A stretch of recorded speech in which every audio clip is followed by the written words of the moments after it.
যে আমাদের বাড়িতে সারজিৎ কয়েকবার গেছে, 2 থেকে 3 বার গেছে, নাহিদ ভাই গেছে একবার। ওরা কিছু তো দেওয়া থাকলো দূরের কথা, ওরা আমরা ফোন দিলে ফোনও রিসিভ করে না, স্পষ্ট কথা। এবং আমাদেরকে ওরা অনেক আশ্বস্ত করছে, জড়িয়ে ধরে বলছে যে তোমার এক ভাই গেছে, লক্ষ্য ভাই আছে, কিন্তু আজকে থেকে লক্ষ্য ভাই কেউ অর্ধেক ভাইও নাই।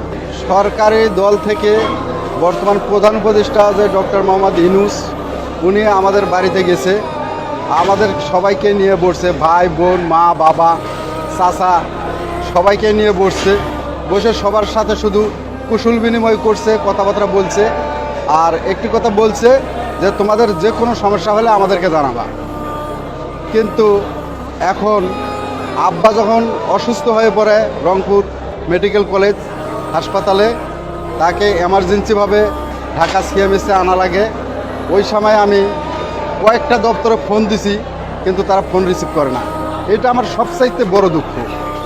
কিন্তু ওনারা শুধু আশ্বাস্ত করে মানুষকে, কিন্তু প্রশ্রয় দেয় না। তারা শুধু আমাদেরকে আশ্বাস্ত করছে, ঠিক আছে।